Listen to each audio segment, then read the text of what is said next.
Welcome to episode 98 of Timm Talk, the podcast about the DC animated universe co-created by Bruce Timm. I'm Chris Lord. I'm Kermit Dexter. And nothing happened. Nothing at happened all this week. in the world.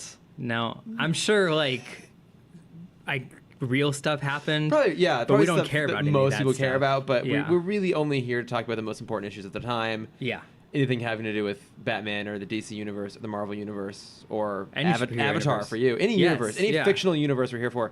But basically nothing really happened this week. Nothing really Yeah. noteworthy. There was lots of little news about the Arrowverse, specifically the Elseworld stuff, but you and I don't really watch the Arrowverse. Yeah, we're kind of on the outs there. It's just there's too many shows. There are very much too many shows now. Yeah, and so I'm gonna As get someone who constantly eats content, there's too many shows. as a rabid content consumer, even you find there's too much there. Yes. I mean, that being said, I intend to watch the Elseworlds crossover this year. Yeah, the crossovers because are of so Batwoman. good. Mhm. And then I feel like that got confirmed they're going to pick up a show for it. If they do, or when they do, I'll watch that. Yeah. But the rest of it, I just can't really. And I've heard it's continued to be pretty good, but it's not my jam. So, but that's probably for the best. We don't really have anything to talk about in terms of news, because that'll shave off 30 minutes maybe from the podcast. To continue that conversation for a half second, that there are too many shows, we learned that they're canceling 2 of the shows now. Yes. In Iron a different Fist, universe. Yes, Iron Fist and Luke Cage season 3s both got canceled. Did you watch them? No. Yeah, I didn't either. I couldn't even make it through the first season of Iron Fist. I actually did. I 8 did finish it out. episodes in. It was fine. And even then, The Defenders was fine. I just found myself going, I have so little time to watch TV now. I'm never really looking forward to this, and I just don't have the time to sit down and watch 13 hours of something that I'm kind of meh about. Well, there's another component to that, which I'm very curious of how people will handle the Marvel universe after Infinity War, comparing it to Defenders. Oh.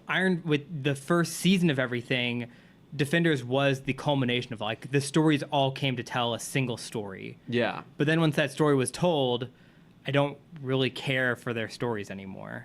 No. I was so excited for them to just come together. Yeah. And they didn't really leave me with the cliffhanger on the same level of seeing Thanos. Yeah, that's true. I think. So I'm really curious how general audiences will feel after Infinity War Part 2, where this 10-year story we've had comes to an end, and they're like, is there still going to be that want of obviously we're going to keep watching. I think so. Okay. I mean, I think You don't think the bubble's going to start to slowly pop after this? I think it is slowly deflating, maybe. Yeah. Just ever so slightly diminishing.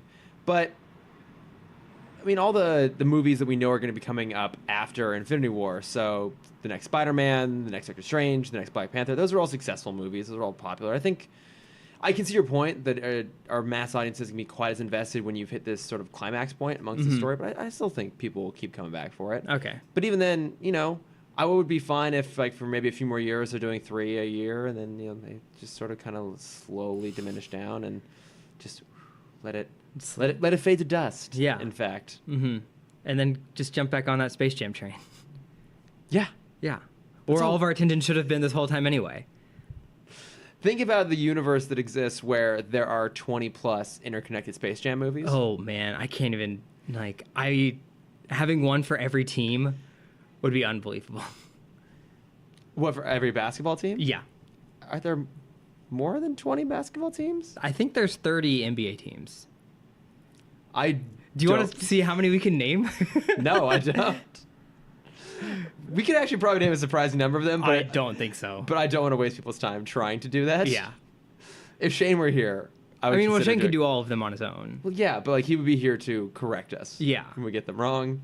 No, I think we're fine to just start talking about Batman this week. Shocking though that may be. I know, it's only been 5 minutes. I guess let's do it. Yeah, all right. Let's try and be faster this time, Cameron. All right. So first up, we have Once Burned. Yes. The return of Melanie Walker, a.k.a. 10. And this time around, she's trying to steal money from this criminal poker game called the Derby because her parents are being held ransom by the Jokers. Did you see it coming that wasn't actually the case? I vaguely remember this episode, so I remember that coming down the pipeline, but... No, I didn't see that being the twist. when she brought Batman, so Batman and 10 team up for a brief moment to try and figure out another way to get her parents back. Right. And so they go to the Joker hideout, which was pretty cool to see. Yeah, it was. And there was a whole bunch of Jokers we've seen in the show so far popped up again, which was fun. Yeah. When we see the Beast for a half second, that monster at the very beginning of the Joker scene. Oh. And what's he from? I don't know. I thought that was Ace. Wait, what? Because Ace is a robot, right? Oh. Yeah, because Ace is the only one we haven't seen unmasked. Oh, okay. It took me a second there. First, I thought you meant Ace as in the dog. The little girl No. with Oh. the telepathic powers. No. And then I thought you meant the dog. No. And then I realized you meant the big-ass robot dude. Yes. The current Ace, who we haven't seen yet. We just know he has super strength. But he's a robot. Yes. He's a robot. But I forgot about that. He's not a monster. I thought it was a monster. No. That was just some random spliced guy. Yeah. I know that now. But I didn't at the time. Because I thought the Joker still had them kidnapped. Oh, like you thought that was them, like, taunting Ace? Yes. Yeah. Oh. And then when Terry's interrogates the one Joker member, he's like, "We don't have the family." I thought she was setting him up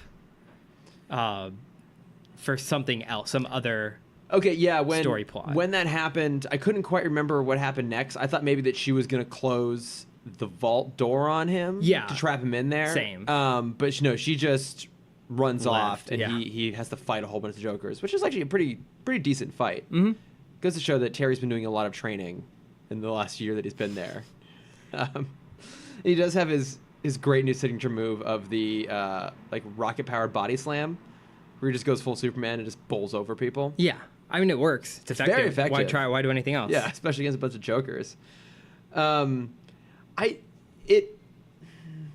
Did you feel like this episode was a good continuation of their dynamic, of the Melanie Terry dynamic? I was not a fan of this episode. Like, I really wasn't either. When I first saw 10, I got so excited. Because the Royal Flush Gang, like that first episode, Dead Man's Hand, that's a great episode. Yeah. It's probably one of the best. I was so excited to see 10 again and the whole family again.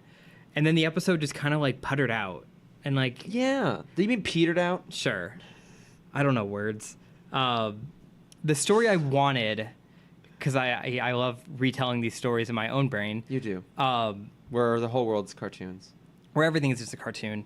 I think it would have been more interesting if 10 had gone to Batman first, instead of trying to rob the Derby, which is like you said, it's the Gotham poker game. Yeah. She would have done some petty crime to get Batman's attention, and then because this is just a worse Catwoman episode. That's exactly it. It's a pale imitation of a good Catwoman episode. Yeah, and so I would have loved it to kind of mimic a better Catwoman episode where like she does a petty crime to get Batman's attention, and then she's like, "Hey, I sorry for that. I just didn't know how to reach you. I need your help. Yeah. My parents have been kidnapped by the Jokers, another one of your villains.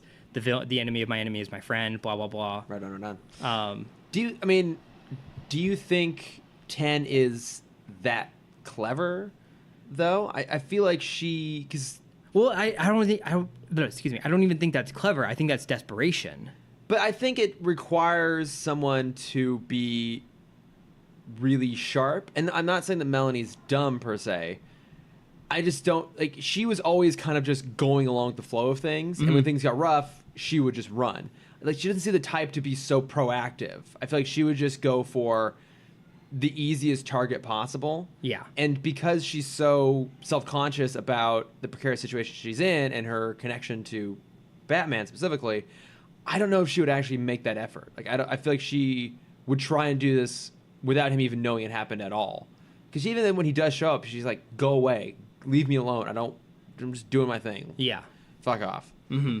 I guess that's true. But I get what you're saying, though. Like, it would have been more interesting if she had, not to say more agency, but just was more proactive in the whole thing. Like, a little bit smarter, a little more clever about it. Because she just keeps trying to rob the same people, same very heavily armed group of people. Yeah. Again and again. And like we've seen them rob banks and museums. Why specifically is she robbing these? Like, I get there's a lot of money on the table. Yeah, but an inconsistent amount too. It seems like. Yeah. Every time they cut back and forth the table, either there's nothing on the table or there's a massive pile of jewels. Yeah, and another big problem that I have with this, and a lot of like heist money stealing stories of the 90s and 2000s, is you see people just steal poker chips.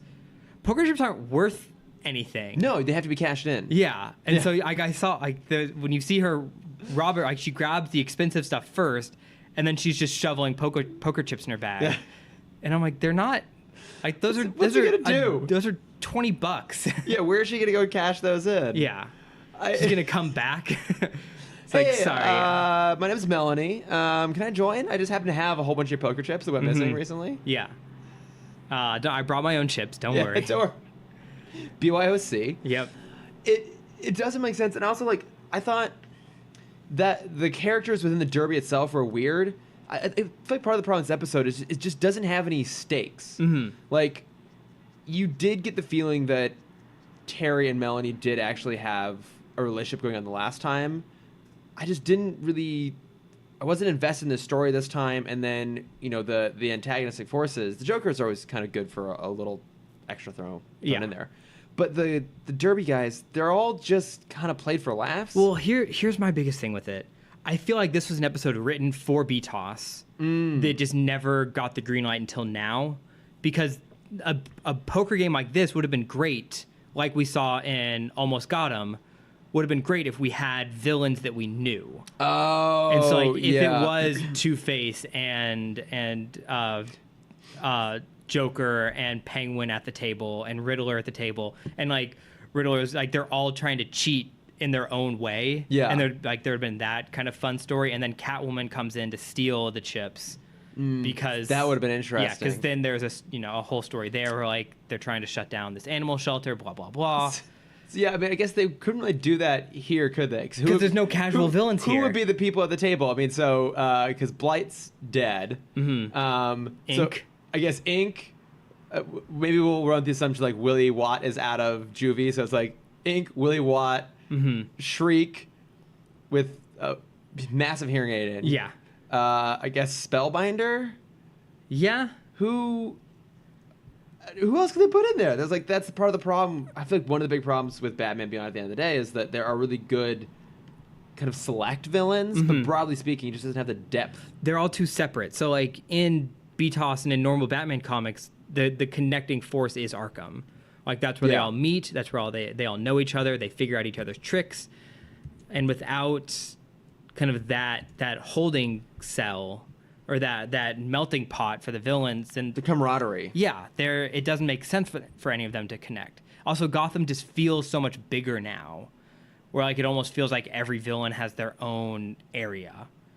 Yeah, and they're just too specific. I think you're right. They don't have that focal point in Arkham. They don't have that sense of community. They don't have that, and they don't have the lounge, Iceberg Lounge. Because like that was always some of the best moments in BTOS and the Batman Adventures is when they all got together. Yeah. So like, Almost Got 'Em, or I mean, it's a dream sequence, but in Over the Edge when they're all going to sue Bruce Wayne, they're all sitting there on the couch. Yeah. Together, or even the fact like, Harley and Ivy spun off into their own sort of thing. You just don't get that same sense of the villains interweaving, or even intermixing the same way. There's just few episodes where the end of the episode is them back in Arkham, and you see just kind of them all in the public area. Like some of them are on the couch, some like Killer Croc is over there playing pool. Yeah, they just pop up here and there in the background. And yeah, like, it doesn't. That always made that world feel so fleshed out, and here it does feel just a little bit more kind of episodic and one-off, and people recur, but not in quite the same fashion. Yeah, Gotham doesn't feel as. I feel like it doesn't play as big of a part as its city. Yeah, the city as character as it did in BTOS and New Batman. No, I think it's fair. This feels more kind of like Metropolis in that regard. Yeah, where it's just and like, I think it's not like the problem. It's the future, so it makes sense that it feels more Metropolis. Yeah, get a little fancier. And also like we know Gotham, we know Metropolis. This is new Gotham, and we don't have a reference point for that. We just have this show. Yeah, I don't know. Well, I guess when we get to Zeta, we'll get more of what the broader world looks like in that time period. Yeah. But outside of that, we don't really get anything.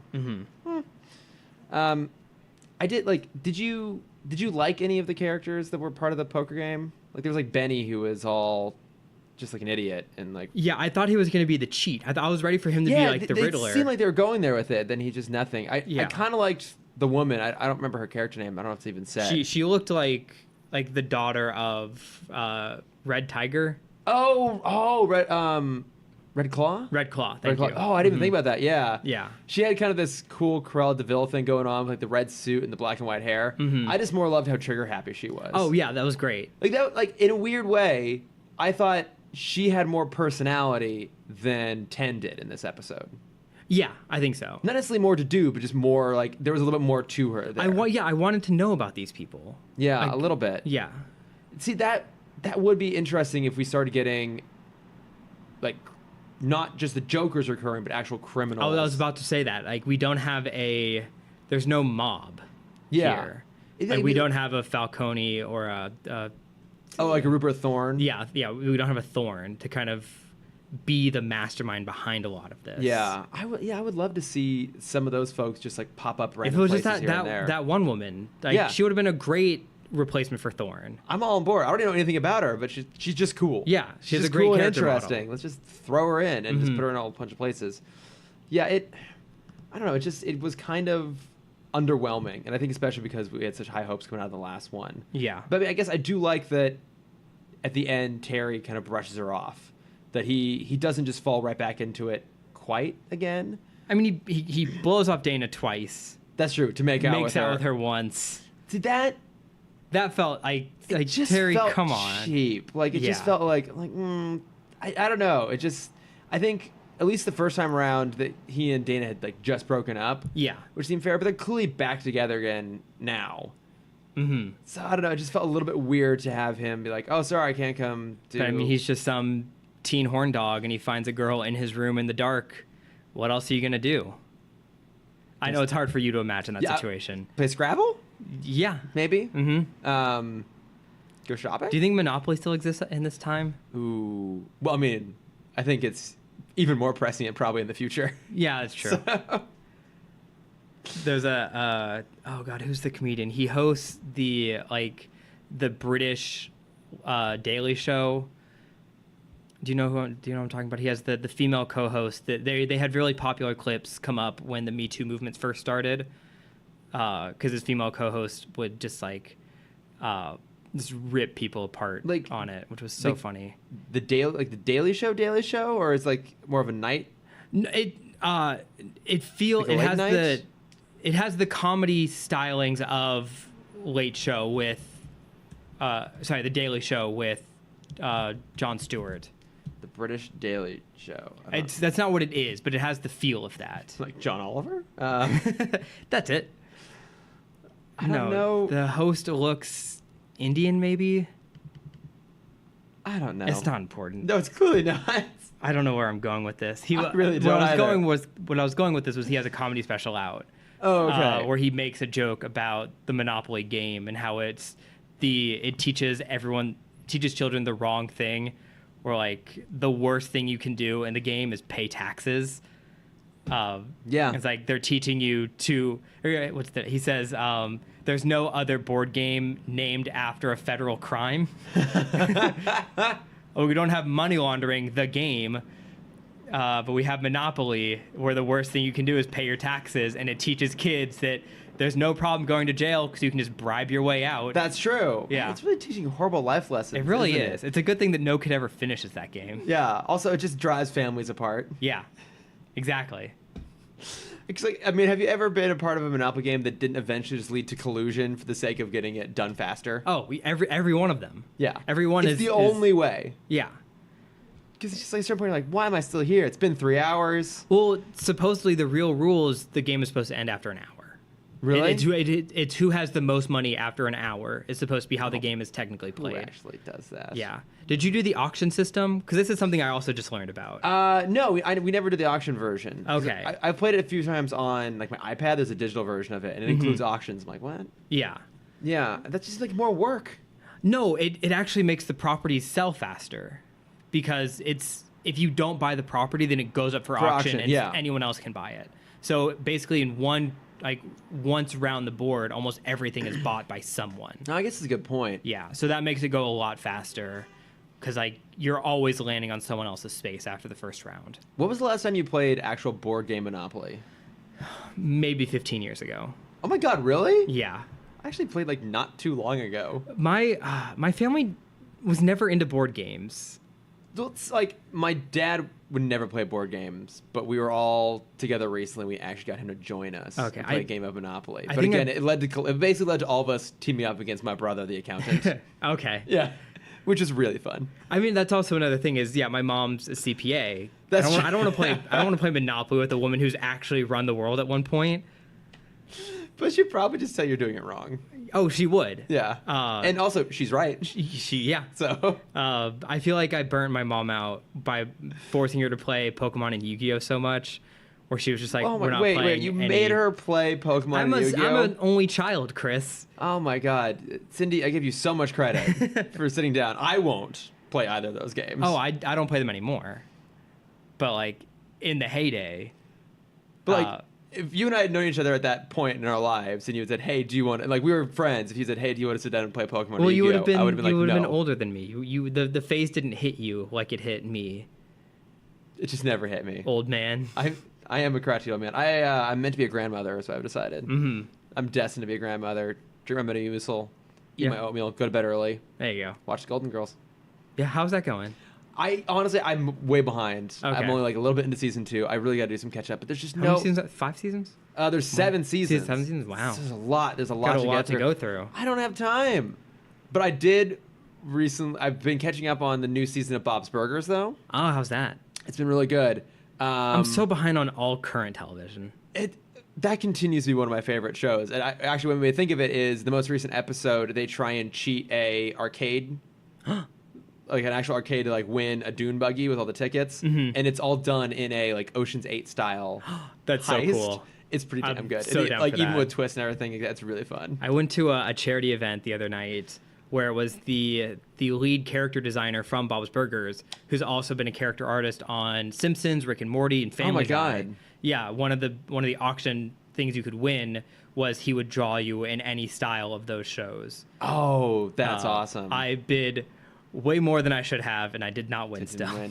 I don't know if it's that same guy or someone else, but some of the animators from Bob's Burgers are usually down at Comic-Con. Because I bought the burger book. Yeah. And then I had him draw oh my God, what's the mom's name? How am I blanking on this? Linda, thank you, Jesus Christ. Yeah. Had him draw Linda. Linda Belcher. Yeah, had him draw Linda up in the front. So much fun. That's so cool. Has nothing to do with anything. No, it doesn't. But that's okay. That's okay. We have so much extra time to kill this week. So much time to kill. I don't know. I had a few other random little things here. Okay, hang on. At one point, Terry calls Bruce, basically asking if he can take the night off when he's actually going to go and track down 10. Yeah. But when he calls Bruce is at the dinner table by himself. Per usual. Sad. Per usual, though, mind you. But he was drinking wine. Yeah, that's not a problem. I guess, does that mean he just drinks now? Because he never drank. That was his whole thing, is he would never, ever drink. Well, because he doesn't want to pilot the suit and drink. He's not going to drink and fly. No, Bruce was drinking. Yeah. What pilot? What do you mean pilot the suit? When he was Batman. You mean when he would wear the suit? Yes. I meant pilot the Batwing and wear the bat suit. He's not gonna drink and bat. We got to find a better alliteration. He's not gonna binge and bat. No. Binge and bat, beer and bat. No. Oh God, come on, we can figure this out. He's not gonna. Wine and fight crime. Nope. That's pretty good. That's a good one. We'll go with that. He's not gonna whine and fight crime. No, but it just I guess he has no reason not to now. So yeah. Do you think he's making up for lost time? Do you think he's just I think he's a lot to drink for. He probably has I don't know, probably $100,000 worth of wine in a cellar somewhere. Oh, for sure. He's probably just well, this never got used. Let's go I mean, there's probably open. one party that Alfred prepped for, and they never threw, and he's just been drinking all of the alcohol from that 10 years later. One bottle a day. Yeah. That's mostly what Terry has to do when he gets off being Batman is he has to just like peel Bruce out of the Batcave. Do we ever have an episode where I doubt we would, but it would be really cool and funny if Terry's mom went to Bruce's like the Wayne Manor. Oh, I don't think we do. And like Terry actually had to act like a butler. Oh, that would be That fun. would've been so funny. No, I don't think we ever see him having to do his day job in front of his mom. I would love that though. That would be great. Where they're scrambling to like, where Bruce is scrambling to actually teach him how to do Alfred's job because he hasn't done any of that. He's like, this is how you pour wine properly. This is how you're supposed to hold the napkin when you're standing next to me. This is how you're supposed. Like that would have been a great episode. Just a like, nice little filler episode. Little like just comedy of manners. Yeah. Like the Birdcage meets Batman Beyond. Yes. And never wear shoes. What's the what's the Birdcage? You've never seen the Birdcage? I've not. Oh my god, it is. I was gonna go Bob the Butler. What's Bob the Butler? Is that a movie? Is that a decom? It is not a decom. It is not a decom. It is an ABC I think it's an ABC movie. So it's a knockoff decom. Yes. It's not even worthy enough to be considered a decom. Correct. Jesus Christ. Bob the Butler. What? I'm gonna regret asking this often, dude. What's Bob the Butler? I mean, the title says it all. It's some guy named Bob is like pretends to be a butler. Is he like a criminal on the run, but like a criminal with a heart of gold? No, I don't think he's a bushwhacked? criminal. I think it's like a down on his luck guy. He might have done crime at one point. He might have like just gotten out of prison for something he didn't do. He whined and crimed? Yes. And he's up for this butler position for some like super rich fancy family, obviously. And he was going against like someone who actually was trained as a butler, but I think he like made the kid laugh. He's got street smarts. Yeah, that's basically what it was. It was like teaching a street kid to be a butler. And I don't think I ever actually finished that movie, but we've been talking about butlers a lot. Wait, seriously, have you not seen The Birdcage? I've not seen The Birdcage. It's Nathan Lane, Robin Williams, Hank Azaria, Christine Baranski, and Gene Hackman, and a young Callista Flockhart. I'd be down for that. It is. So it's also I can't believe I haven't explained The Birdcage to you. Don't worry, I'll explain Bob the Butler after. But so in The Birdcage, it's Nathan Lane and Robin Williams are married. They have a drag club in Miami Beach, and they have a son, and the son decides he's going to marry the daughter of a very like highly placed Republican, very conservative Republican senator who has like aspirations for running for president. And so when the senator and his wife come to dinner to meet the family, they have to pretend that they're not gay. Okay. And it is probably my favorite Robin Williams movie. Okay. It's also a weird one where he actually kind of plays the straight man. Like normally he's like the big over the top crazy character, and he's actually kind of more the straight man to Nathan Lane, because how can you not be anything but the straight man to Nathan Lane? Right. He was just all kinds of fabulous and fantastic. Oh my god, we must watch this movie. Did you ever watch Fisher King? No. It's a hard one to get through. It's a great movie. Robin Williams and Is the it dude. like a serious movie? Yes. Oh god, how did I just forget his name? The dude. Jeff Bridges. Yeah, Jeff Bridges, Robin Williams, 1998-ish. Okay. I'm looking at it now. 1991, so close. Ah, damn it. I just knew it was in the 90s. It's directed by Terry Gilliam? It's just like a really sad movie. I remember watching it in high school. Jeff Bridges is like a hard-ass radio DJ. And he does like late night radio, has people calling in. And he has this one guy calling in every week and just asking to talk because he doesn't have any friends. So he calls in one night, just having like a really rough night. He's like, man, I don't know what to do. I'm having these dark thoughts. And Jeff Bridges makes fun of him. And he finds out that guy, right after Jeff Bridges hung up on him, the guy went and just murdered a bunch of people in a grocery store. So Jeff Bridges loses his job, kind of loses his sanity, and meets a homeless person. It's like a year gap. Meets a homeless person played by Robin Williams. And Robin is this homeless guy who has nothing but is so much happier. And he's trying to figure out how he can get that happy and kind of what happened. Oh my god. Do you want to know the twist? No, I don't want to. I want to watch the damn movie. It's a great movie. And it's so sad. Sounds like a light, breezy comedy. Yep. It's good. Oh my Highly god. recommend it. Highly Like, recommend. it goes like Fisher King, right underneath is Bob the Butler, then like Speed Racer. I don't know. I'll be sure to prioritize it as such. Yeah. Yeah. Any other thoughts on Once Burned, which could kind of describe us with this episode? Once Burned, Twice as Shy. Never heard that saying before. That was an I feel interesting like I one. have heard that before, actually. I'm assuming it's kind of like similar to. It sounds like a Shakespeare kind of thing. Yeah, I was gonna say similar to Fool Me Once. Yeah. Yeah. Yeah. Meh. No. Nothing. Yeah, like Once Burned, Once Bitten. same Okay. thing. No. Weird. Let's talk about some VR games. Oh man, so futuristic. I fucking So- love it. Okay, this was an interesting episode. It's so funny to see like past VR now that we actually have VR. Yeah. And Because it's- I get where they're coming from. Like, Yeah. it could be very addicting. Well, I think that's definitely one of the things I want to talk about with this episode is it an actually good critique on video games, video game addiction? Because the whole basic plot here is that we eventually figure out it's Spellbinder has developed a new, really immersive version of VR that caters specifically to your deepest desires and makes you so much happier than if you were in the real world, and you get addicted to it. And Max, at the same time, is trying to get more involved in the Batmaning of it all. And so in her investigation, she ends up in one of these machines and becomes an addict herself. Becomes a heroin addict. Yeah. Is this a heroin PSA, or this episode came out in 1999? What other hit game came out in 1999? Pokemon. No, 96. Close. Is this a Sims PSA? Because the first Sims did come out around this time, That's not, I mean, I think... which is it. You get to live in another world where you can control your fate. Do you remember Second Life? Of course, I remember Second Life. You Oh, probably had a God. Second Life. I did not have a Second Life. I mean, there's no other way to take this but be offended. I'm shocked. Shocked, Cameron. You didn't No, have a that's Second Life. understandable. It feels right in your wheelhouse.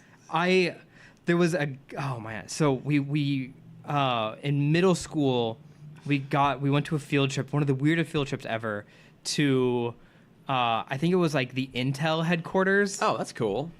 It's cool now. No. Do you think a middle schooler cares about like a data farming house? And here are a bunch of computer chips. Yeah, and so the coolest thing about it was a guy, the like, basically like the security guard of of all the data shelves, built that room in Second Life and had his character and synced it up to all of the servers. If there was a problem with one of the servers, it would pop up in the game. So when he was playing the game, he knew how to still keep doing his job? Yes. Well, no, I mean it basically stopped him from having to walk, as he would just sit at his desk. And if there was a monitor half a mile down the row that was messed up, instead of him having to wander back and forth, it would just pop up on his computer. I'm really glad he found a way to eliminate exercise. Yeah. And I think he kind of, if I remember correctly, I think he needed it. Probably. I mean, No, I never did. I was in RuneScape. RuneScape was my Second Life. what was RuneScape? Man, RuneScape was my drug. Like, I still Amongst have. many. Yeah. But I mean, RuneScape, next time my mom's in town, you can ask her about I'll RuneScape. have to. It was my worst game addiction ever. I mean, what's it similar to? Like, what can you compare it to that I might know? Oh, man. Like, is it kind of like Minecraft? I mean, No. Minecraft is a very special thing. Yeah, Obviously, it's but- closer to World of Warcraft, Okay. where you are Middle Ages or medieval times. You just kind of go. You have a list of kind of infinite quests you can do. You have the appeal for me was you have just so many stats of like there's so many things you can do to level up your character. It's not Okay. just combat based. It's like there's a whole economy where you could build things, mine things, cook things, and sell it to other people that didn't have the high enough level to do it. Oh, that's kind of cool. So yeah, so like there was like mining and smithing were stats. Religion was a stat where you could make different runes for people, and rune crafting was a stat. Like like wood cutting was a stat. There were special trees to make like different bows and staffs out of. I could go on forever. I'm sure. already boring you with this. Yeah. But there was like, if I remember when I stopped playing, there were like 34 different stats you could level up. Jesus Christ. And I was so horribly addicted to this that I might have brought this up before. I would set my alarm. I think my mom knows about this. I'm sure she does. I would tell my parents I was going to bed at 9. I had a laptop in my bedroom. I would play until 11:30, shut off, set an alarm for 3 a.m. when no one was doing, because there were only like limited resources throughout the day. Yeah. And so at 3 a.m. there was no one playing. So I'd wake up at 3, play until 4:30, go back to bed, wake up at 6, play for another 30 minutes, get back in bed so my mom could come and wake me up at 6:30, and then go to school. If we ever had computer time in school, I got really good at Like you changing couldn't- screens? Yeah, you couldn't just control tab because our teachers were smart enough to know the tab. So I learned how to switch windows. So I had it okay. behind the original screen, and I got smart to hide it in the corner anytime teachers were coming, so they couldn't even see the window. It was like, when I say it was my drug, like I still have flashbacks to this game. Unhealthy. It was. Like It was bad. Cameron, what I love. How old were you when this was going on? So you were in high school, right? So you were No. This is middle school. middle school. So you were what? 12, 13? This was 7th and 8th grade were my two worst years. Yeah. I love that when most people would be basically trying to hide pornography and just like masturbating like crazy. Your version of it was playing RuneScape. Yes, exactly. 100%. It was so Excuse me. horribly bad. So, okay. All right. Since we're on the topic then, what would your VR look like if you were thrown into know. Spellbinder's VR? Let's say now. Yeah. Not when you were 13, because I think it basically just would have been RuneScape. RuneScape with boobs. Yeah. Of course. If you were to do it now, what would yours look like? I have no idea. Comic-Con with a third of the people, Okay. everyone in costume. All right. I have a great costume for myself. Where I would be a host of something. I would be hosting something at Comic-Con. Okay. You'd be hosting like a game show, Probably. like some sort of live game show panel sort of thing. I think I would just be prime of his life Chris Hardwick. Not now Chris Hardwick, but like 4 years ago Chris Hardwick. Pre-fall Chris Yes. Hardwick. Yeah. I think that'd be a I pretty. think that's pretty fair. Yeah, that makes sense for you. Yeah. Yeah. What a charming life that would be for you. Yeah. I'd have my own show. Of course. Yeah. Yeah, I think that'd kind of be it. Huh. I was thinking about what mine would be. I think I'd be a homeowner. That's a great life to live. Yeah, no, I get it. That's a great life to live. Like I would come home from a long, productive, slightly stressful day at work to my house, and I'd be like, "Oh, I'm home," Yes. and that would be it. How many fire pits or fireplaces? Okay, well, there would have to be one in the. Ooh, this is the challenge. Yeah. I would want Describe your dream home. I would want one in the living room. Of course. But I would absolutely want a fireplace in my 2-story library with a submarine staircase in it and a loft upstairs. So I think I would actually want the fireplace in the upstairs loft, which would have some French doors looking out onto a balcony over our backyard. I want the fireplace there because that's where I'd actually do my reading. Is it the two-way fireplace where it's like? Like the other side of it's another room. Ooh. Well, you could do it for the outside. So that's like it goes through to the balcony. No, I would want it next, like 90 degrees from the balcony. Okay. So I want French doors there, but so it'd have to be one in the library, one in the living room, one in my bedroom, and an outdoor fire pit. Okay. You know, I want to live a very simplistic life. No, I get it. Just the essentials. Just the essentials with my 2-story library. How many beds? How many baths? I'm thinking 3. Okay. 3 bed, 2.5, maybe 3 full baths. I was gonna say 3.5 baths. Oh yeah. Oh So yeah. one per room and then one for Yes, for public. yeah, 3.5 baths. Yeah, because I would need to have like my own bedroom and then at least one guest bedroom for family when they come into town. And then that third. Oh, but if I have a library, no, I would need a library and then probably a Lego room. Okay. Because my library would be very like deep dark woods, just both walls covered in books. like maybe a couple little models like interspersed here and there. Obviously, a trick bookcase. I was about to say, that's the Lego room, right? With a Is the trick bookcase. There we go. I think the library goes into the Lego room. Actually, I think so. no, I want different rooms. Okay. I wouldn't want them adjacent. Those are like very different parts of my lives. Okay. But no, one of them would have to be a Lego room with just like, I think, 2 walls covered in displays, and the third wall just like a massive deep closet. Okay. Where I could have all the pieces organized. Large table in the middle for construction purposes. Do you have them organized by kit, or do you do it Lego store style where it's the wall of colors? Knowing me, I would probably do it more by theme. Okay. I usually don't tend to color coordinate. I find it's stupid. I just think that looks prettier. It looks pretty, but I'm too OCD for that. Yes, and also we don't do custom builds. I feel like I do some. I used to do that all the time. I actually, when I was a kid, I wouldn't build the set as it came in the box. I'd have my brother do that, and then eventually it would get taken apart, and I would build my own stuff. Okay. I would do more custom stuff if I had the pieces down here. I just don't. They're all home. Yeah. It's so sad. If I was doing more custom stuff, I'd want the wall of colors, because then I knew I would know what I would want. I actually don't think color coordination is the best way to organize Lego pieces. I mean, yeah, by shape, yes. Well, I mean, yeah, shape would be good in general, because to think about it, if you're like scratching through trying to find stuff, color is the easiest way to identify something. Here's how I do it. Okay. So the front is color coordinated. You see the front. Okay. But there are the circle ones, just like at the Lego store. But you tap and it pulls out. Ooh. And then it's by shapes. Then you have your 1x2s, your 2x2s, your 3x2s, your 4x2s. I like this and then idea, your 4x1s.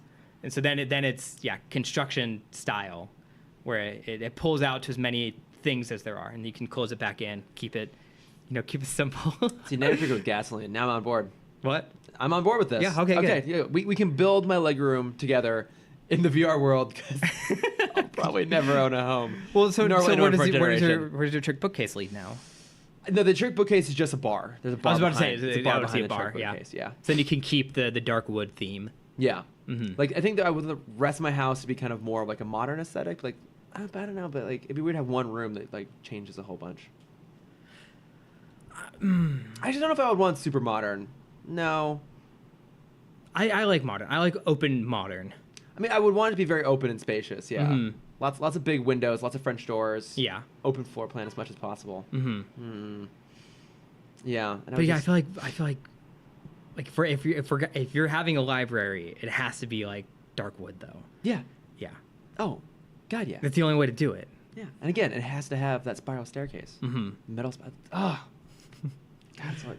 Also, it has to have one of those rolling ladders. I was literally just about to ask if you're gonna have the rolling ladder from Beauty and the Beast. I would also have the dress. Yes, of course you would. I just wake up every morning. Did you ever see? I know the answer to this, but did you ever see 17 again? You know, it never did. Okay. I saw part of it. Okay. But I know in that movie, Thomas Lennon plays someone who makes like a shitload of money off of some tech startup, and he just has like the nerd palace. Yes, and it's fucking gorgeous. Doesn't he have like the table, like the conference table from the Death Star? Isn't that? Or maybe I'm thinking of Benchwarmers. There's some movie. I think that's Benchwarmers. Where there's a super nerdy guy, and his dining table is the conference table from the Death Star. Because the entranceway for Tom Lennon's house is the two Imperial guards from Star Wars, from Return of the Jedi. Yeah, that's so you fantastic. just walk into these two giant red men. What I love and about like a Yoda, and it's just kind of. What I do love about that movie was the idea that eventually Zac Efron will look like Matthew Perry. Yes. It hasn't happened yet. I just don't quite buy that one. And I love Matthew Perry, but I just don't see that happening. I mean, maybe if he wasn't a superstar, he would just might let himself go eventually. Yeah. It's so mean. Matthew Perry's fun.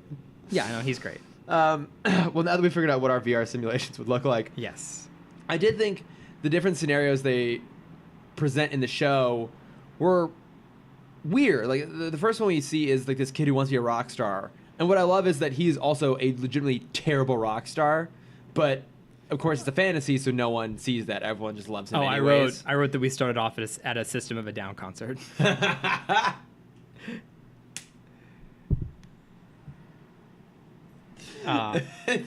His aspiration is to be part of Nickelback. Yeah. But then like I get that this was like the fantasy world, but part of it that I'm really surprised got through the censors was the girl who starts lifting her shirt up saying you can sign me anywhere. Anything. I know that was just like a slightly more risque than I would have expected. Yeah. This whole universe. She also seems so bored with it. Yeah, that was like, the other you thing. Can just sign anything. No, not her. The guy in the VR. I was ready for like. Do you remember Ember from Danny Phantom? One of the best episodes. Ember. She is she's a ghost who is a pop punk singer who hypnotizes men with her music. Yes, I do. Who has a very, very tragic backstory. But I was ready for that kind of story. Oh, okay. Because I love Ember. I know you you must do. remember. Jesus Christ. No, I mean, yes, it wasn't called September. Sorry. He does seem pretty bored with it. Which I guess Spellbinder is like clearly strategic about it because he waits until like the moment when they're most engaged and then he pulls them out to make them go get stuff. But you're talking about VR like, blue balls. The girl, right? The girl like going to lift her shirt up, and I think if I recall, that fantasy ends with like there's 3 women in the limousine, like all basically ready to make out with him. Mm-hmm. And this show, this universe in general, continues to frustrate me with its sometimes like positive female characters and other times really terrible. Yeah. Like it seems to have this really inconsistent form of feminism because they're much like the 90s. That's true, actually, much like the 90s, because. Or like even just self-awareness in general, because we meet one of the other girl, like there's one girl who is also in the VR simulation, and her VR simulation is in a horse-drawn carriage where her manager from I fucking loved Hot that. Dog on a Stick That was so funny. is like confesses that he's in love with her Mm-hmm. and he wants to marry her, and then she gets pulled out of the simulation and is comatose, and Spellbinder's like, dump this mess across town. And it's just like, this is also an episode about Max trying to actually have a presence and be involved and wanting to help. Yeah. And to have agency. And it's like, make up your fucking mind. Like, either just live in a time when people should have known better in terms of how they portrayed female characters, or stick to actually being good at it. But it's very inconsistent. I just loved that her manager was just also like an ugly 17-year-old guy. Well, that's and the not thing. Like, it's like, I mean, not a Fabio kind of person. No, and like no one of any like note, and it just goes to show like how like sad and desperate she is. Mm-hmm. And also, you know, the guy wants to be a rock star, and Max wants to have like a normal family life, something like really deeply like personal, actually really really emotional. Yeah. And this girl just wants to like be loved by her really dorky coworker. She's like, come on, give her something like genuine and aspirational. Mm-hmm. And then there was the guy. I wanted to see what was his fantasy because he was like sucking on his thumb in a fetal position. Yeah, I'm glad I don't know what's going on there. Well, I just wanted to see like the first anti-toxic masculinity kind of thing. Oh, that's a fair point, actually. Mm-hmm. We get plenty of that. We have plenty of that in this episode. Yeah, there's plenty of it. But did you get the voice actor? Because we had a nice Boy Meets World reunion. Oh, Will Friedle wasn't. No, sorry. Wait, who? Oh, Jason Marsden. Yeah, right? Yeah. I think. Obviously, Will Friedle. He's fucking Terry. No, I was thinking Michael Rosenbaum was someone in one of these too. I think sounded like him. Okay.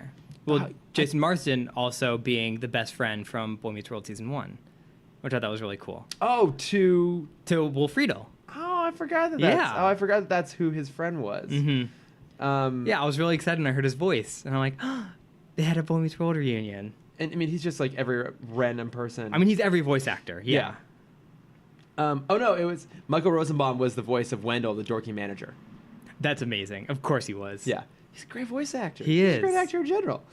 But you know, I mean, do you feel this is an effective commentary on video game addiction? Like, because sometimes this is just straight up heroin addiction. Well, I mean, I'm willing to get like, I mean, the physical manifestation looks more like actual literal drugs. Yeah. But I mean, I will give it credit that it hits the nail of just addiction in general, which is finding a way to escape, and the fact that video games can be an outlet for it. Like, if the real world sucks, there's an appeal to going into it. And so I think from that perspective, it actually has something to say. But it also feels like it's written by someone who just, like, their son plays video games, but... And they just want to have a conversation, but the kid won't stop playing video games. Yeah. Yeah. Like my home life. Yeah. No, I agree. I think if I'd watched this episode before we had our current VR system set up, I would have believed the addiction was a little more real. Okay. Or kind of more realistic. I do agree that video game addiction is a big thing and is a big problem because I suffer from it. Why I had to stop cold turkey. Yeah. Good on you. Yeah. But yeah, the symptoms were a little over the top, and even just in the lines, like at one point, Max says like, "Oh, but if it was dangerous, why would they let kids do it?" Yeah, and it's just very like, true. It just, I mean, it's a little on the nose. It's a little on the nose, and it felt like a parent writing about it, and it just, I mean, but but at the same time, it gave even the kid, I don't remember his name, but the kid with blue hair. The rock star. Oh, Donnie. Donnie. But Donnie it even acknowledged, like, what a horrible home life he has and why he wants to escape and what an asshole his dad is. And certainly, like, the way the dad behaves, much like the way he treats Donnie feels a lot like my parent who is done dealing with their child's drug addiction than a video game addiction. It seemed a little bit too far. Yeah.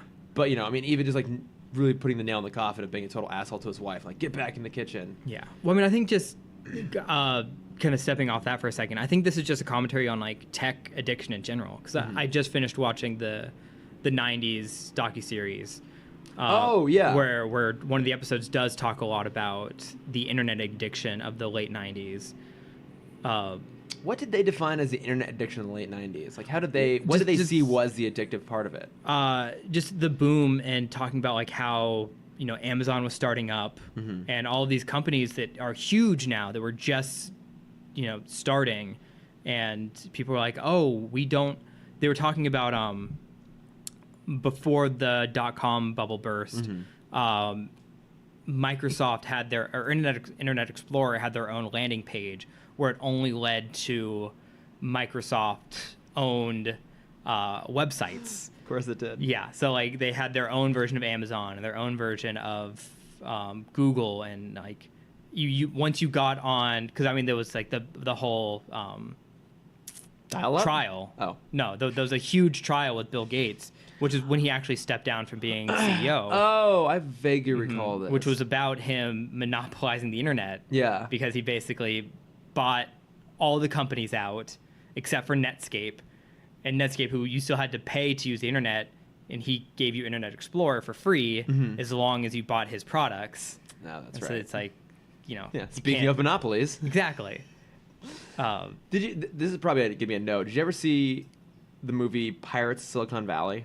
I've not. So it was a but TV. I'm interested. It was a TV movie, and it's very similar to the story of Steve Jobs, like the movie Steve Jobs, because it's about basically the relationship between Bill Gates and Steve Jobs. And so it was Noah Wiley, who was really popular on ER at the time. He played Steve Jobs.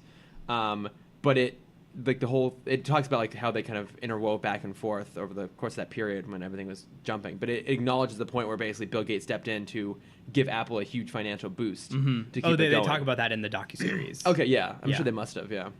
Because they showed footage from the Apple panel when Steve Jobs just got brought back into Apple. Because I forgot there were 10 years where he wasn't part of the company at all. Yeah. Did you see the movie Steve Jobs? No, I watched the Ashton Kutcher one. God damn it, Cameron. I'm sorry. Also, I'm in that movie.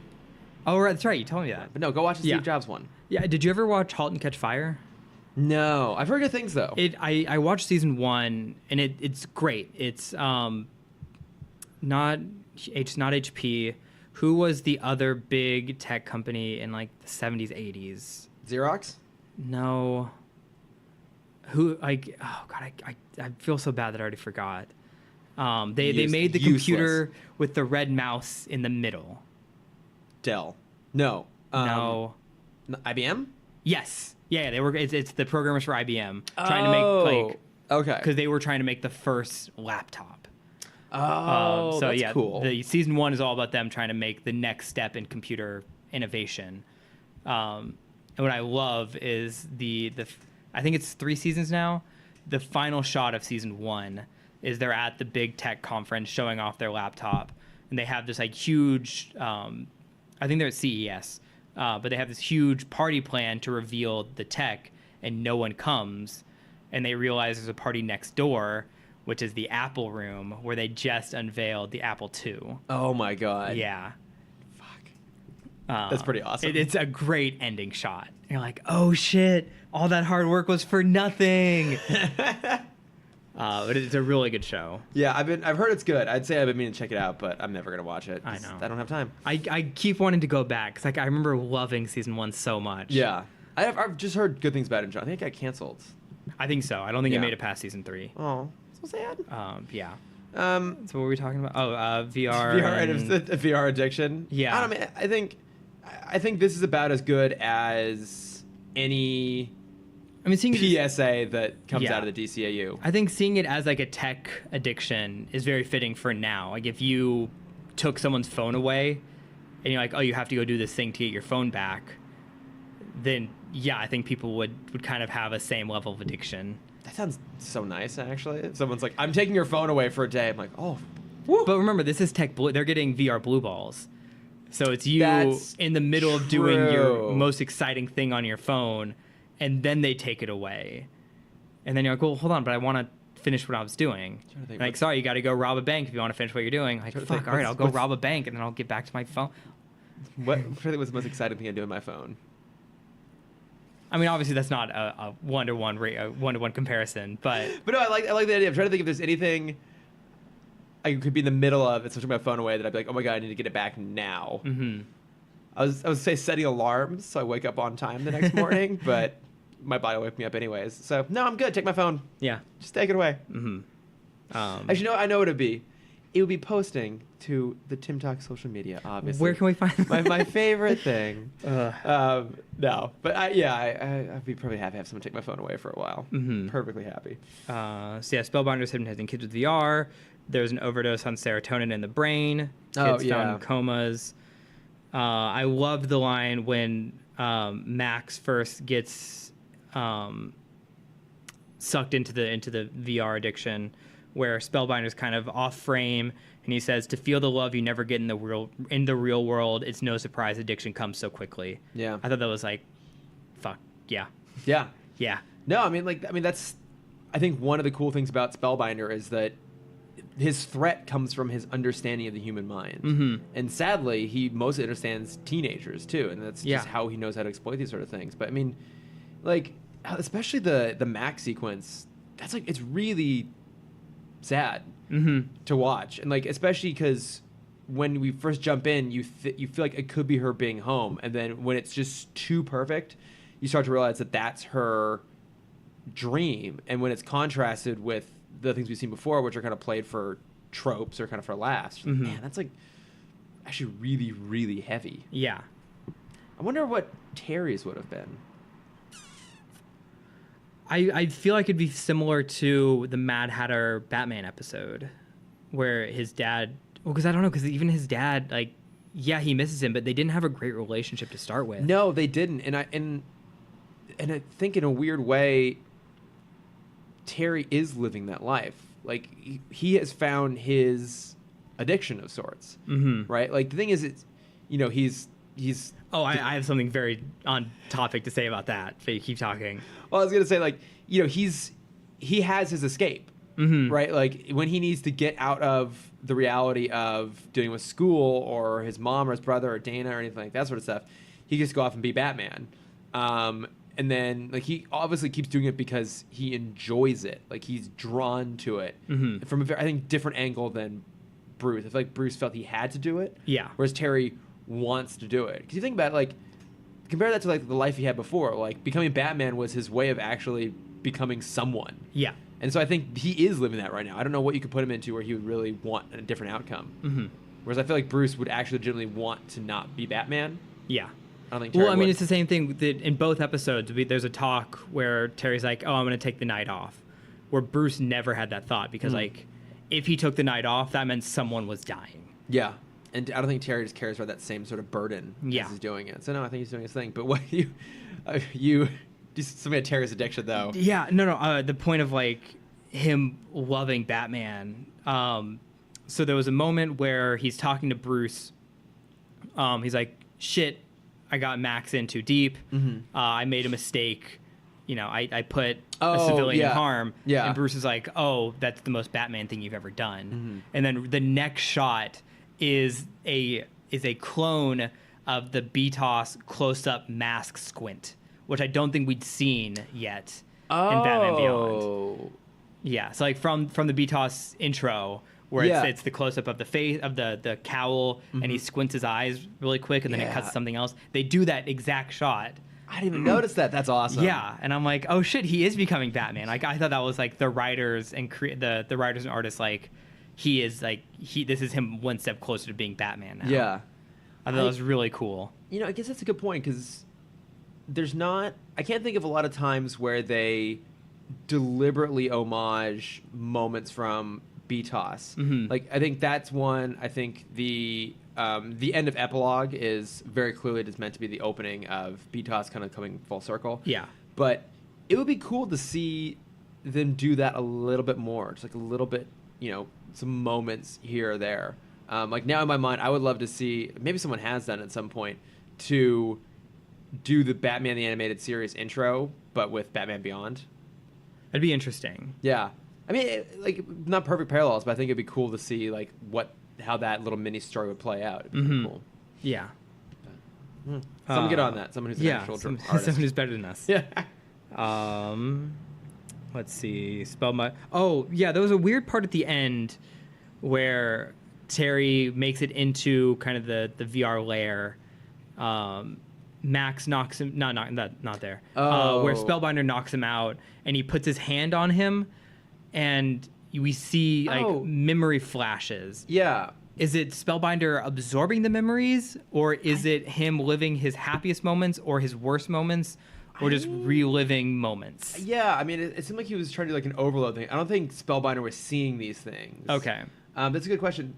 There's actually I'm looking at the DCAU wiki page for this episode, and they kind of go through all the things we see. So it's like Terry and his dad laughing together, Terry getting knocked out, eating a meal. This is like some of Blight, some of Warren, the dad.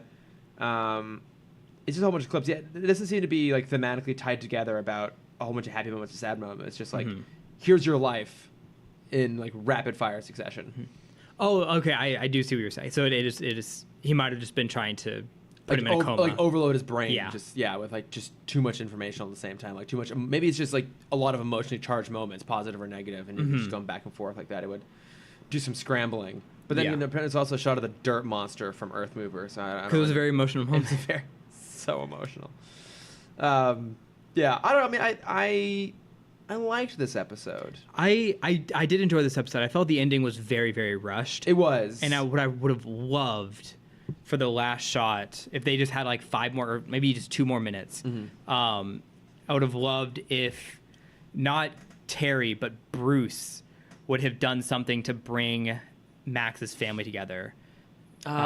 Would that have been a little bit too Dickens, a little bit too Christmas Carol at the end there? Yeah, but like she doesn't get any closure. She's a fucking addict now with no family. I mean, she does in some sense, because Terry's like, okay, like, you know, this didn't go great, but, you know, we're going to kind of warm you up to this stuff bit by bit. Yeah, I mean, I get the Batman side of it, yeah. But I'm saying like the family side of it. She's at her new low because now she's a fucking addict who's seen what she could have and no longer has the ability to get that. I will say that she seems to have overcome her addiction because she doesn't go back into the VR thing. She comes and saves Terry.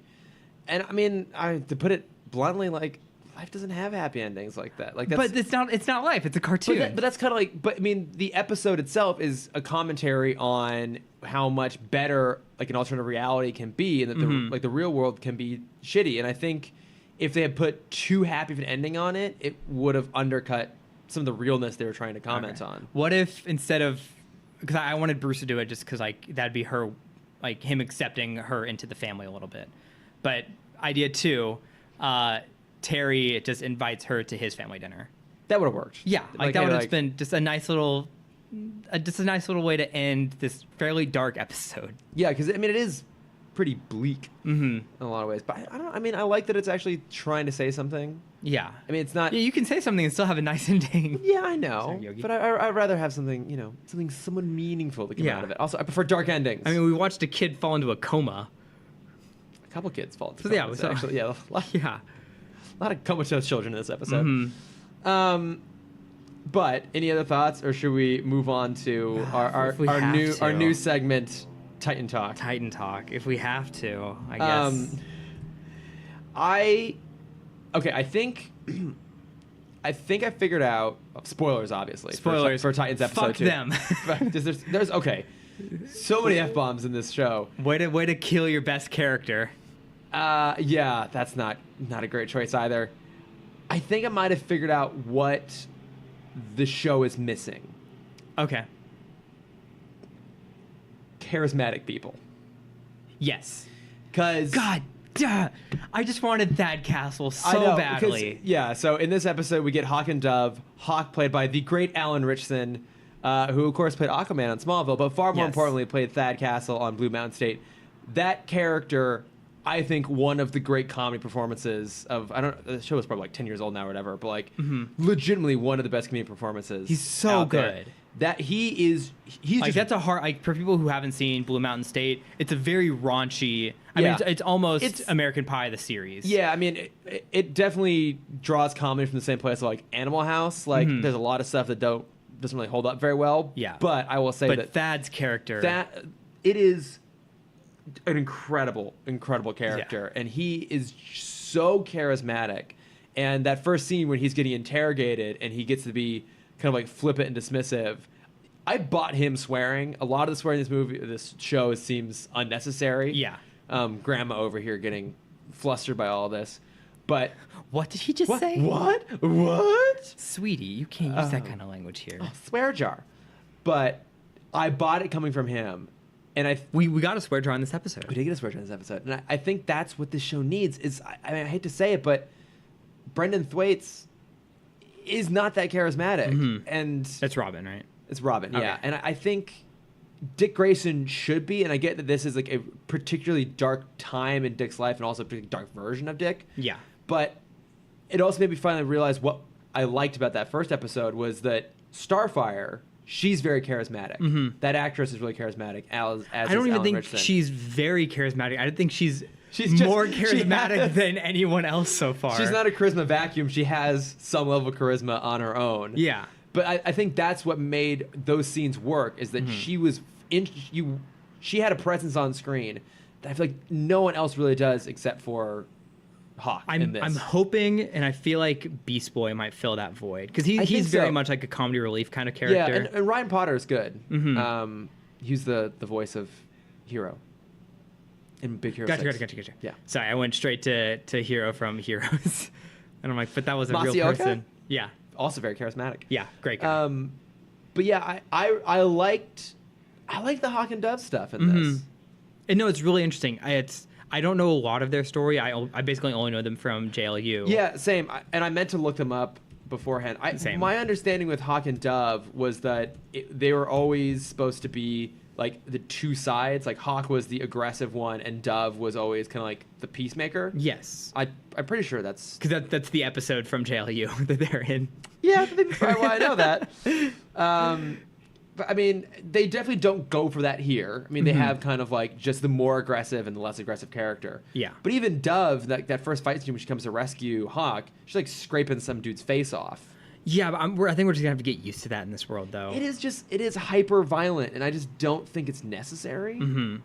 I don't know what it adds. Yeah, it was interesting seeing basically Batman without his Alfred. Oh, okay. Because like he doesn't have the Hawk- resource. Oh, okay, yeah. Yeah, because I mean, there are no resources and no medic. yeah, he's 'cause- just in the bath himself, just shooting up painkillers and Yeah, popping pills and he drinking got beer. stabbed in the side. Yeah. Was covered in scars and wounds, and like he broke his ankle or something Like that. beforehand. Yeah, he's got a bad hip. I think they keep Yeah. saying he wants to use hip replace. Now, okay, here's a question for you. Because we were commenting last time where it just hit really obvious beats all the time. It's like Raven's mom wakes up and like guzzles pills with wine. In this, we get, I'm just gonna call it Thad. We get Yeah, just call him Thad. Yeah, we get Thad in the bath. Hank. Yeah, Hank and Dawn. Hank and Dawn. Yeah, Hank in the bath, like chasing painkillers with beer. But I found that worked. Just because it's Thad. Just because it's Thad. I'm so used to him he could do whatever he wanted. I'm used to him having like cereal and a martini. Yeah. But I've done it before. It's a terrible taste. Terrible flavor combination. Was it mimosas was his drink? No, you just love martinis. No, it wasn't martinis. Yes, I don't it think was. It was not martinis. No, It was. It was not. I mean, I think he also loved mimosas, but he definitely, there were numerous times he'd be sitting at the bar at the Goat House, eating a bowl of cereal and drinking a martini. Okay, but as the Because series, again, I've done that because he did it. As the series went on, the running joke was, I don't think it was mimosas though. It was something else that begins with an M. Oh, no, he loves, damn it. Because it's like a mint julep thing, right?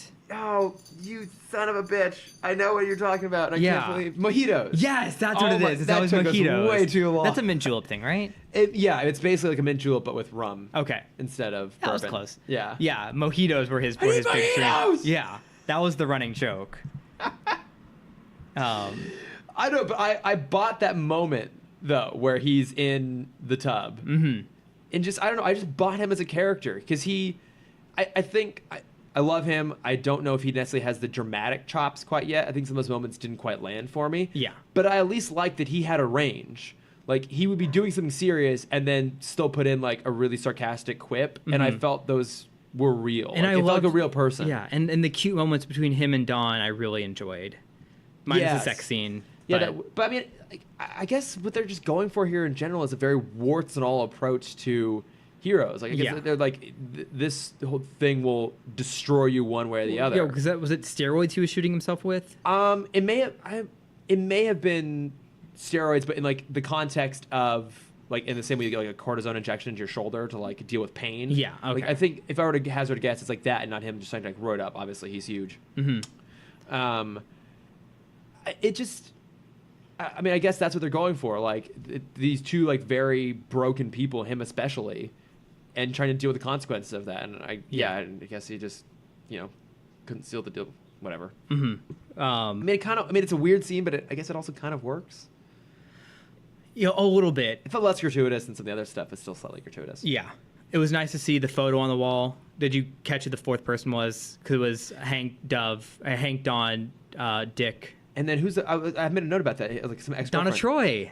Is that who that is? Yeah, because she's in the content. She's in his phone. Oh, but do we Yeah. know definitively that's Donna Troy? I'm pretty sure one of the writers confirmed was Donna Troy. Oh, okay. Because I was wondering, like, who's the girl in the photo? But Yeah. yeah, I did see that in his phone because obviously Alfred and Bruce were in there. Donna Troy was in there. Also, Mark Waid, who is a famous writer. Yeah. He wrote Kingdom Come. Okay. Have you read Kingdom Come? Yes. It's Alex Ross art. No, I know the art. I know the cover. It's in the future. I'm trying to think if I finished it. Bruce is in like the exosuit because he's all broken up, and Superman comes back to take on. I think I've read it. I don't think I ever finished it. Oh, it's so good. One of the best comic stories ever written. Because is that the one where Shazam kills someone? Is that what starts it all? It's not Shazam. What story is It's that? Magog.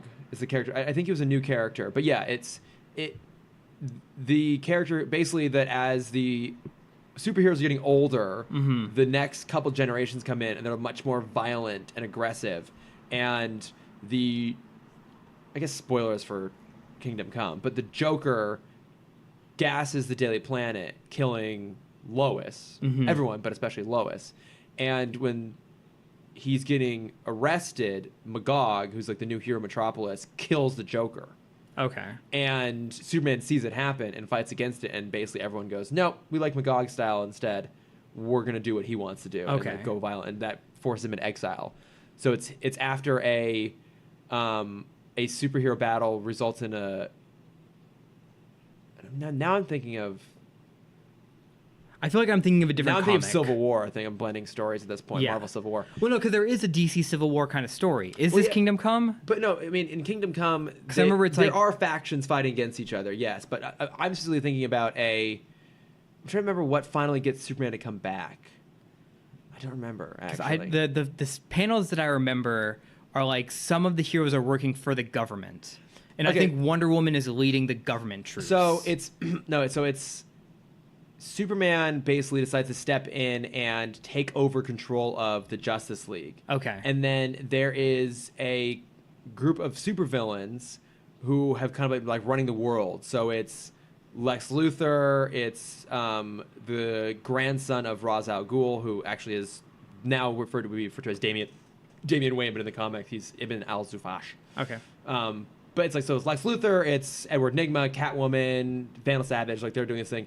And then Bruce, who was out as Batman years ago, comes to them and it's like, I'm going to join you guys, but it's all a ploy. Mm-hmm. But there is a scene where Batman in his like sweet fucking massive exosuit is fighting Wonder Woman. Okay. And there is a huge like superhero battle, yeah. Okay. Because I don't think I remember the villain part. I just remember the big superhero fight. I feel like I'm thinking of a different comic. You may have. There's a big splash page, like a whole bunch of them fighting. Yeah, but then they're outside one of the big heroes dies in the fight, and that's when everyone's like, "Fuck, I'm done with this." A lot of heroes die in that. Okay. I think you are thinking of something maybe. I feel like it was different. Shazam that either killed or was killed. Shazam sacrifices himself. So this was obviously years ago for me. Yeah.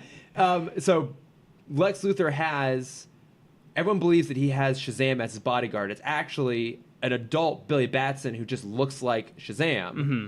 And he's being controlled by like a little earworm thing, almost like Star Trek 2 style. Okay. And he gets Billy to turn into Shazam, but still under my control. And eventually Superman fights Shazam to the point where Shazam realizes that there's a nuclear bomb that's going to get dropped and basically kill everyone. And so Shazam stops Superman from saving everyone. Like basically Shazam flies up, throws Superman away, and grabs the bomb and flies up into space. And like the bomb still goes off and kills a shitload of people, but some people teleport out, other people get saved by Green Lantern.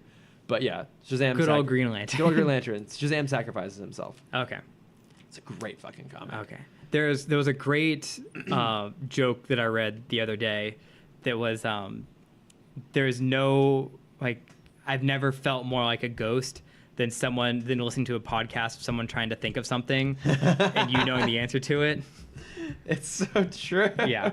So I'm sorry to the listeners that have been. We're trying to throw at mojitos at us and Kingdom Come and whatever comic you're thinking of. I think it is. I don't know. It probably is. I have it on my shelf. We'll also double check out. Yeah, I also have it on my shelf. But no, I mean, I guess that is Donatar then, which is interesting. Mm-hmm. But I mean, it was. How did you feel about Dick having? So I guess what Dick and Dawn were sleeping together, and then he walked away, and then she started dating Hawk.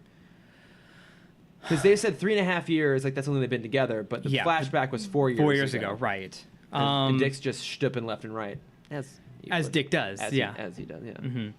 No, so this was 4 years ago. So he was 18. I guess. Yeah. It's better than now. Yeah. Yeah. Look the same. I guess that's yeah. I didn't think about that too much because Hank I thought was taking it as she was cheating on him. Yeah, and he was afraid of that happening again. Yeah, it certainly seems like they weren't. That's the weird thing. I guess they weren't together. They weren't dating. But they were superheroes together. Yeah, so I don't know. It was very much like Mr. Incredible's Elastigirl moment. I guess, yeah. So I guess but like the thing is like, well, I suppose they could have been independent. No, you feel like they came as a pair. Yeah, with their costumes so I can't imagine them starting out independently and then deciding, oh, what a crazy coincidence, Hawk and Dove. Like, I feel like they were already a pair, but I guess they just maybe were friends and then they started dating. I don't quite know how that worked. We know that Bruce hates them, which I thought was really interesting. Yeah, he's like the bad kids. Mm-hmm. Which I think is funny because, I mean, we don't know who all is in the Bat family at this point. But, like, we've had so many Bat family members that these are the two where he draws the line. I think it's kind of funny. Well, and apparently this version of Batman, too, is also hyper-violent. Well, I was listening to some other podcasts, and I guess the story is this Batman murders. Which is why Dick is so violent. That's what I've been hearing, but we haven't actually seen that on screen. Yeah. I guess this is part of my question. I'm curious what your thoughts is. What's Dick's arc in this? It seems like it's supposed to be him confronting his own darkness, but is it him learning how to like control? Because like certainly the conversation with Raven implies that he has to learn how to control the darkness within him rather than like letting it take over him, him ignoring it. Yeah, and that would make sense if he had to basically like hone his rage to take on a more challenging villain. Yeah. But it's just him mercilessly beating the shit out of just normal dudes. You know what I think it is most of the guys that he beats up have man buns, and I feel like the anger is coming from the fact that he can't grow his mullet yet. I mean, I get that, but also The end of the arc is him getting extensions. If I believe that to be true, Yeah. But also, if he's on a crusade to take down people with man buns, that's a noble crusade, and I support him on it. He's gonna move to Portland soon, and just like obliterate the city. Just go work in an artisanal coffee shop. Yeah. But seriously, for the record, there's nothing less attractive about a man than a man bun. I mean, depends on the guy. I shouldn't say this. I need to come out and say that I'm straight. Set the record straight. Set the record straight that I am a straight man. It is hard for some people to believe sometimes. But I mean, But Cameron, I can appreciate the male body. But Cameron, that being said, name someone with a man bun who's attractive. Hold on. Chris Hemsworth when he had his man bun. When did he have a man bun? Thor 1. There were scenes with him in a man bun. Or Avengers. I think when we first see him in Avengers, No. he has his man bun. I'm looking at photos of him with a man bun, and I'm just gonna say it. No, I mean he's still Chris Hemsworth. He's still gorgeous, but I'm saying it doesn't look good on him. Okay. You got to name someone who looks good in a man bun. I'm also looking at Jason Momoa here. I'm looking at Andrew Garfield. Okay. Oh my God, did Colin Firth have a man bun? At He one did, point? and that was a bad Sorry, one. Colin Farrell, not Colin Firth. Yeah, sorry, I that was was saying a- Colin Firth had a man bun though. Colin Firth could pull it off. Yeah, I'm just no man buns. I mean, it's personal choice. I It's think a bad personal choice. I think this guy can pull it off well. Who the fuck is that? I don't want to out myself this early on the podcast. Oh, with your Survivor. I started watching Survivor, and he's one God. of the guys. His name is Joe. No, doesn't look good on him. Doesn't I look good on think Kit it does. Harrington. Mhm. I'm just, I think it looks good on Kit Harrington. No, I it think doesn't. he can pull it off. No. It's all personal choice. Yeah, well, if your choice is man bun, your choice is wrong. Okay. Just saying. Just saying definitively. We're saying definitively Cameron is straight and I hate man buns. Yes. Can we also talk about the most important part of this episode? The horrible cover of Kids in America. I had fun with it. I fucking hated it. I loved it, actually. No, I liked it. I mean, they still have really weird, like, tonally imbalanced musical cues. I had fun with it. That's a song that should have come out in 2006 and died in 2006. I enjoyed it. I was going to say, why do they hate pineapple on pizza so much? Oh, I agree. Let's have a minute to talk about okay, this. because I love pineapple on pizza. I love pineapple on everything. Yes, Put it on my same. tacos, put it on my burgers, And pizza. that's my question. Everything. Is Pineapple's there like a bacon. It's one of those universal foods. It can pretty much go in anything. And actually, I'd say it's more universal than bacon. I think so too. It's Fuck you, bacon. You're overrated. Is, Man buns and bacon. I'm at a war with both of them. I have such a like it's kind of become the butt of a joke, and I want to know where the joke started. I don't know why people hate And also- listeners. Right into us. Yes, and we're I'll put- sorry you know what? if we lose listeners because of our hard opinions on pineapple. I'm on gonna do an pizza. Instagram post about this. Actually, Okay. we're gonna do a poll because I love me some pineapple. Same, and I'm so curious if there's a topping on any other kind of food. Because pizza is kind of that versatile thing where and it kind of works with anything. There's other foods like that. Like we have tacos, we have ramen, we have what else did I Burgers. write down? Burgers, Hot dogs. and hot dog. Like, are there toppings on other things that are just as looked down upon as pineapple No, on pizza? like not to the point where it's almost a meme. Yeah.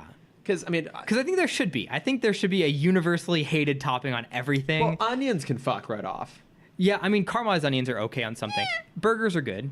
I I usually onions. pull like half of them off, and I just like the It's like aftertaste of like it. a little bit's fine. Yeah. I'm kind of like pickles that way too. I'm like I don't want to eat the I pickle, love but I'm pickles. kind of like having the pickle on the burger and then I remove them. Just to when I go to pickle. Chick-fil-A. Oh, you've never been to Chick-fil-A? I have been to Chick-fil-A once because I had to see what it was all about, and I Okay. decided it wasn't worth supporting those fucking monsters. Okay. When I haven't been to Chick-fil-A in a while, but when I do go, How long's a while, Cameron? like 6 months. Oh, okay, actually, Yeah, no, it's been a okay, while. Okay, Yeah. I retract. I don't drive by it as often as I used to. I retract my ire. Thank you. Mm-hmm. They put pickles on their chicken sandwiches, and I never eat the chicken sandwich with the pickles, but that's like my appetizer. Is I peel them off, you eat them first, and then you have a nice chicken sandwich with like an aftertaste of pickle in there. Oh god, I don't get the peel of pickles. I enjoy them. No, I think they're quite gross. Quite gross. But yeah, I feel like there should be, because I read a stat before this episode, which I thought was very fascinating. You did some research. Because this is what I care about more than Batman is pineapple on pizza. Well, I mean- Apparently in Australia in 1999, pineapple pizza was rated the #1 pizza in Australia in 1999, and it made up for 15% of all pizza sales that year. I'm on Pretty board. awesome. Yeah, good Way on, to go, good on you, Aussies. Australia. Yeah. Yeah. Hawaiian pizza's amazing. Mm-hmm. Lucifer's Hawaiian pizza, a little bit of coconut flake on there. I introduced you to that, right? You did, in 'Cause fact, that was, yeah. oh man, that was a game changer. Having It's a coconut. the coconut flakes. Everything's better than coconut. Man, Everything. So yeah, I Except for wanna man know- buns. coconut and man buns, they don't No. go together. If you sprinkle some coconut on a man bun, I still won't like it. I'm very curious if people hate other things on other foods as much as Pineapple pineapple pizza. not. Because I mean everything's good in a taco. Yeah. Yeah, pineapple's good in a taco. Yes. Yeah, Like a nice al pastor taco with some pineapple thrown in there. yeah. Yeah. Haven't tried it in ramen, but I feel like I don't know if that would work in ramen. I feel like you can't really put pineapple into a soup. yeah, because it's It's just gonna get soggy and kind of gross. Mhm. But otherwise, throw it in everything. Mhm. I'm there for it. I'm all on board. chili. I think it's kind of the same problem. it's the same I think it's problem. an after, like you make the chili and then you sprinkle the pineapple on top. I'm gonna try that Try it. That I'm a little skeptical about that one, to be perfectly honest. because I do chunky chili. Well, yeah, Yeah, because you have to. it's a better way to go. But I'm still kind of like meh on that. Okay, one. I'm curious on that. Um, I'll bring it back to you next week. Yeah, report back, please. What did you think about the Psycho Assassin family? I thought they were gonna be the Royal Flush Gang, and I got really excited at the start of it. I didn't even go there. That's an interesting thought. Because when the kid rolled his dice and they're like, oh, that's your third pairs in a row, I'm like, oh, he's like Jack. Because I feel like Jack would be the kind of guy who could like not manipulate, but like know how to win the odds. Right. I didn't So think like, about oh, that. that's Jack, and she's gonna be 10, and then like whoever, I didn't know who Ace was gonna be, but The I was dog. yes, They're golden retriever. but I was like, oh, this is so cool. We're gonna get to see like a modern. That would have been cool, actually. I kind of Yeah. wish they'd done that. I mean, I don't know. They were different.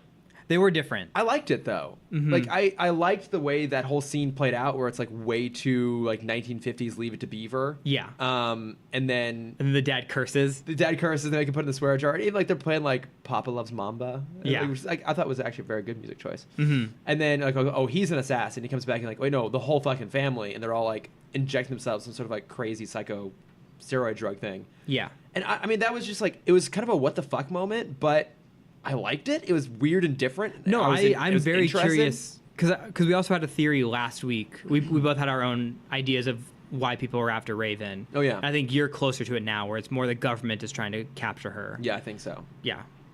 Because this is too complicated for Triton at this point.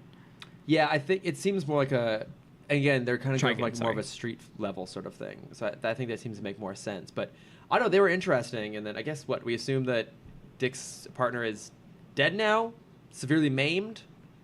Yeah. I hope she's okay because I think she had potential. I know, but I really see. This is the problem: is that just seems. It's just like they're just mutilating a female character to Too. That's true. Yeah, they're just. Well, what is it bumping called? off female characters just to give the men more stuff to do. What is it called in comics? Something. Fridging. Okay, yeah, like They're something getting in the fridge. fridged. Oh my god, I did see The tangent. post. Yeah, I saw it too. Someone posted for a great couple's Halloween costume. It was a Green Lantern suit and a fridge. And I think the caption was, "If you don't know why this is funny, we can't be friends." Yeah. This applies to listeners now.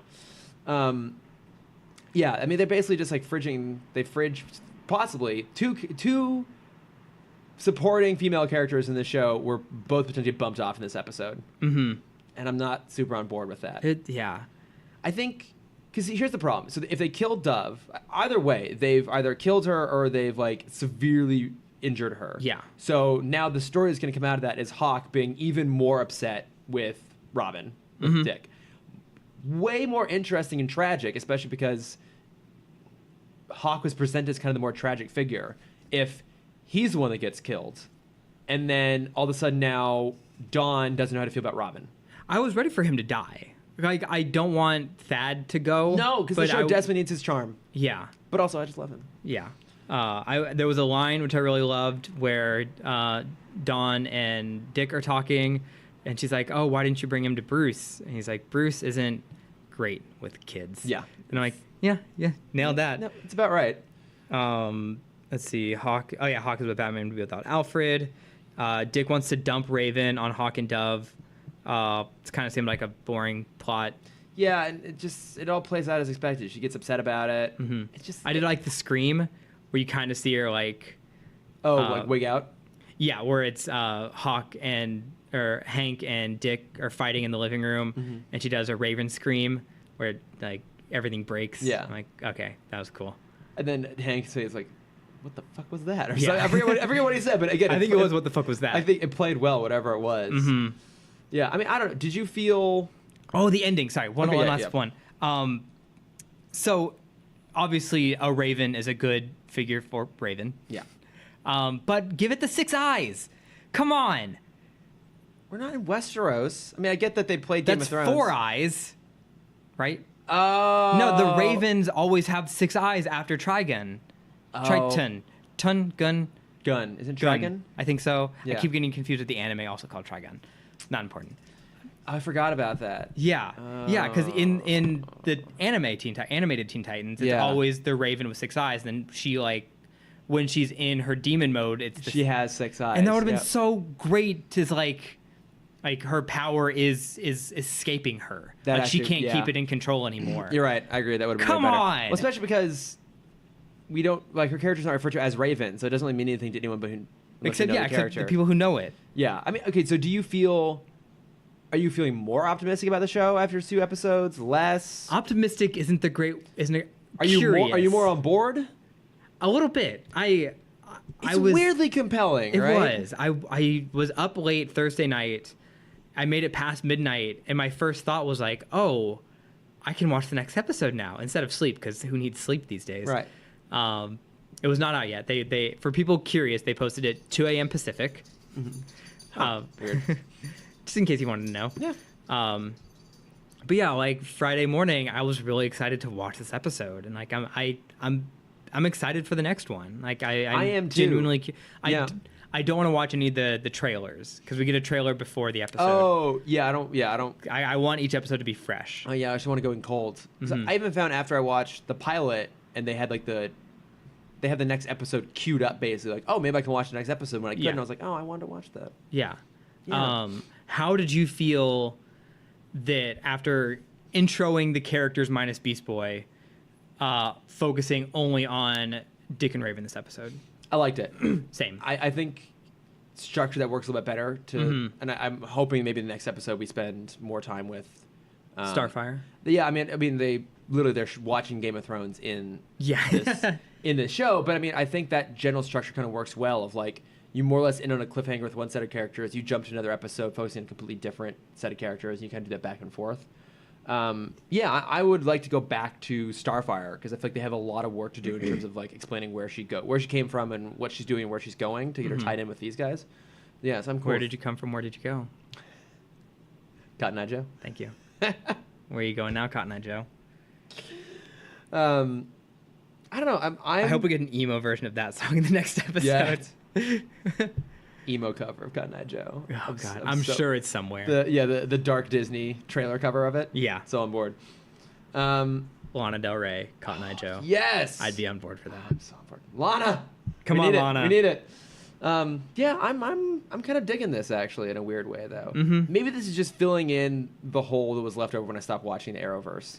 I think so. Yeah, it's just like it's a little bit guilty pleasure, but it's entertaining enough to keep you going. Right. Yeah. Yeah, I think exactly that. It's because I've been wanting to get back into the Arrowverse, but we both had the same thought last week of just so much has happened now that we can't just kind of jump in anymore. I would have to catch up on like I think 2 or 3 seasons of 4 different shows. Same. And I'm just not going to do it. Yeah, and so this is kind of a new starting point for us because I didn't have the same feeling towards Black Lightning because I did watch the first few episodes of that. Oh yeah, and you said it was pretty good. It was. It's a separate universe if I recall. I think so. Yeah. But I just don't think I have the same emotional connection to that character as I do with these. Yeah, that's part of it. So having a fresh start with these people is nice. Because I also did jump back and watch a little bit of the animated series. Right on. I don't blame you. It's a great show. Good. It's a great show. I think there's potential here, and after another episode, I see bits more of that potential coming through. So I'm on board. Yeah, and I'm all in. And knowing that it got a second season, I'm starting to see that they do have they kind of do know what they're doing. Yeah. They're not taking this an episode at a time and just like, oh, where do we go now? Like they have an endpoint in mind. Yeah. And I I'm think so. excited to see how they get there. Yeah, no, I'm Because obviously they I have like to it. meet. Yeah, except They have a pretty team Easy, they have a pretty easy endpoint of Yeah. just meeting. at some point. Any other thoughts on it, or should we try and brush through our last few segments here real fast? So Let's we're not breeze through the last few segments dragging. real quick. So I just want to do a couple very brief shout outs. So I know last week I plugged a couple people who have been doing some really cool Inktober art. And of course, our good friend Gordon Wills has been doing that as well. He's got some gorgeous stuff out there, so I'll put that beautiful. in the show I love notes. all of it. Yeah, it's I love the whole BTOS Inktober thing, and they're all doing an amazing job. And Gordon's work is always fantastic. We also shout out to Benjamin David and his New York Comic Con podcast from Above and Batman Beyond. There's actually going to be a little kind of promo for it he sent me, kind of explaining all the different people he got to interview. And like I listened to the promo, you got to talk to some really crazy, awesome people. So give that a listen. Then of course go give the episode a listen.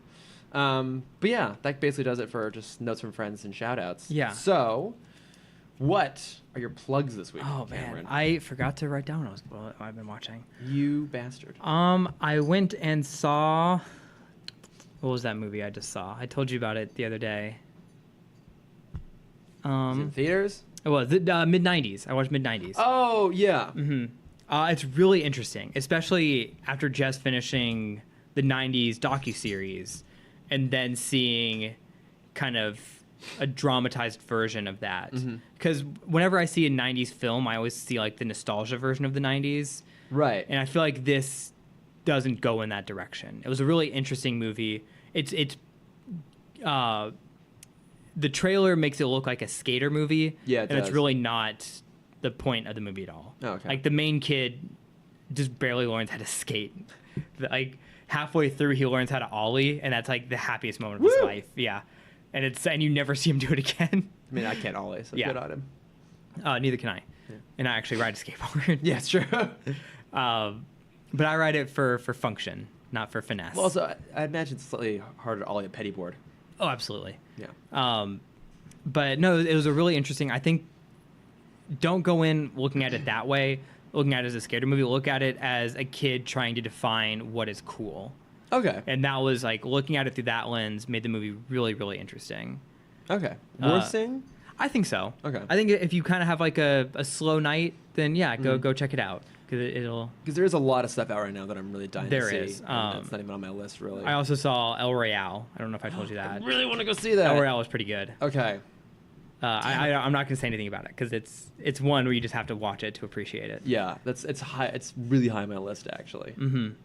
What have you been watching, listening, reading to? I just went today. I should go see First Man. How was that? I quite liked it. I went in with kind of mid to low expectations because I'm not a fan of Damien Chazelle. Yeah, I don't have like I want to see it, but I'm also not like I have to see it. I think so. Like, I loved Whiplash. Same. Oh, it's so good. Hated La La Land. I remember. I like La La Land. Hate it so much. I had mixed feelings going into this because I watched the trailers and it just looked very self-serious and kind of like somber. And in a lot of ways it is, but it does have like little sparkles of moments in there that are actually kind of fun and playful. But I mean, for those of you who don't know, it's the story of Neil Armstrong, basically how he became part of first the Gemini and the Apollo program and obviously went and landed on the moon. And it is really good. I found it really emotionally affecting, actually, which I wasn't expecting. Okay. I grew up all about the space race stuff. Like, I've been out to Cape Canaveral and the Kennedy Space Center out in Florida a few times. I've been to the Marshall Space Flight Center in Alabama, which is fucking incredible. I've never been to Houston. But like, I grew up on all that stuff. I love Apollo 13. Like, I know a decent amount about that whole world because like there's a whole generation of my family that all worked at Lockheed at the same time. Oh, that's awesome. Yeah. And I love all that space, and I was a little worried about this just being way too serious. And I actually really, really enjoyed it. And I think they choose to approach it from a much more personal perspective. It's much more about him and his story and his like emotional arc, which I really liked because it's not just, it doesn't just treat it as this, I mean, obviously it's this incredible achievement, but by personalizing it, it shows kind of like the downside of it in some ways, the darker side of it and the cost. Yeah. Too. And then it was disorienting at first because most of it's done in close-ups, which I kind of struggle with. but then as this movie progresses, it widens out a little bit, and so by the time you actually get to like the Saturn V launch and everything like that, it's really breathtaking, and the opening sequence is astonishing. How would you compare it to Hidden Figures, if you can? Because I feel like it's very different movies. Okay. I mean, I think I prefer Hidden Figures. Okay. I think Hidden Figures had like a poppiness and an energy and a vibrancy to it, and a charm that like. Hidden Figures is a movie you watch and you just fall in love with everybody. Well, not everybody, not the racist assholes, but like all the leads you fall in love with. And this is not the case here. But very different films. But I guess I like them both, but I like Hidden Figures better. Okay. But I also went and saw an IMAX. If that's an option for you, I would definitely recommend it because holy shit, the moon scenes in IMAX was breathtaking, absolutely breathtaking. So that, and then this is a plug that I think we're going to have to follow up with next week. So you probably didn't see this, but we should talk about it next week. But Vox Media, who I quite enjoy, they put out a video this week basically explaining why the MCU is so overrated. I remember that popping up on my newsfeed. I haven't watched it yet, though.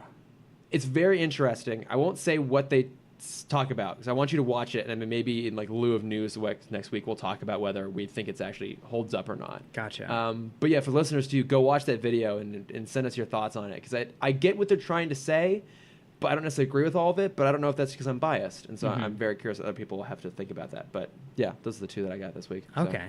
Yeah. Vox also you don't have to put it part of the plugs, but Vox also just put out a really interesting, super short video about why gamers use WSAD to move on a computer. Oh. As controls. And that was kind of interesting to see the origins of that. Oh, actually, I should go check that out. Yeah, it's like 3 minutes. Yeah, and also considering I have friends who make keyboards, I should probably brush up on it. But yeah, if you want to go check those things out and then write to us and give us your thoughts on Titans or on Batman Beyond. Please share your thoughts on Titans because it's a show that I want to talk. So, sorry, one last note on Titans, then we'll stop forever. Okay. Until next week. Yeah, is it forever? Yeah, I'll make it fast. I'm happy that it's a weekly show because it actually gives us time to talk about it now. Same. I'm glad we're not just binging it. I wouldn't want to. I don't think I could get through it. I don't think I would have finished it if it was just a binge show. No, it needs to be spaced out a little bit. But yeah, I mean, and I think it came out at a very interesting time for DC fandom in particular, and it's a very interesting version of DC fandom. And so I'm very curious with the whole discussion around it as a result. So yeah, especially write to us. Yeah, please. I would love to talk about. Like, I'll actually jump on the Instagram and talk to some people. You've been doing that a little bit recently. I've seen you like pop in here. I and lurk there. more than read. Stalk it. Yeah, then comment. But yeah, I'm always a hidden ghost in the background. Is that hidden? You can find us.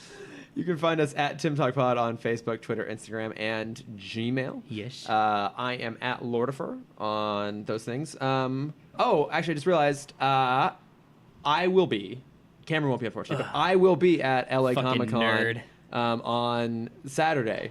So if you're there, give me a shout out either on the Timm Talk accounts or on my personal account, and we'll see if we can meet up. So I will not be there. He will not be there. I will be representing Timm Talk. Yes. Don't let me down. Yeah, I'll do my best. I want a handful of Avatar references. Please come up to Chris and ask him about anime. Yeah, that would make my day. Please, what you can then see what Cameron sees every week as just the light seeps from my eyeballs and as I glaze over. But yeah, come find me at LA Comic Con next weekend. Yeah, that'll be fun. And then you can find, since you won't be there, how can they reach you? If you wanna see me, if you want to see my face, you can find it at Cam Dexter _Adventures. If you want to see my art and me struggling to finish Inktober for this month, because I took like a week off and I'm still exhausted, you can find that at Cameron _Dex. Cameron _Dex. Right? Hold on. Yeah, I've never said it in reverse order, so I just forgot all of my names. I think it's Cameron.Dexter. That's what it is. I wasn't about to help you. I know you weren't. I saw it. Nailed it. Cameron.Dexter if you want to see me struggle through Inktober. Or just struggle in general. Just struggle in general, because that's my general life, is just struggle. But as always, thank you so much for listening. Talk to you next week. Thanks, guys. Bye.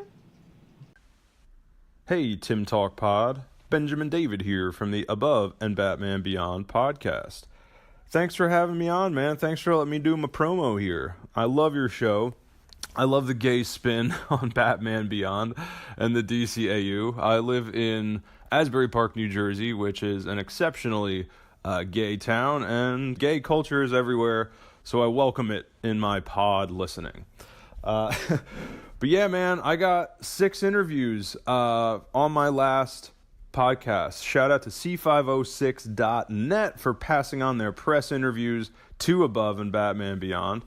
I met this guy, Johan Morales, as I was hustling business cards from Batman Beyond, DC Collecticast, our other new show to our network. John Timms, he was there, which is weird because Bruce Timm, his last name is Timms, plural. But yeah, John Timms is the current artist of Harley Quinn. We had lunch with him. This dude, Cody, from 3-0, a marketing guy from this super dope collectibles company. They do like sideshow level collectibles. Oh my God. And then he's like, yeah, you're on the team. You now have press access to 6 fucking interviews from the Batman the Animated Series Blu-ray remaster panel from Con. So, on the most recent episode of Above and Batman Beyond, episode 34, Kevin Conroy, the voice of Batman / old Bruce Wayne. Bruce Timm, the name of your fucking show. Tara Strong, the voice of Batgirl, New Batman Adventures, and then also voice of Harley Quinn if you're younger.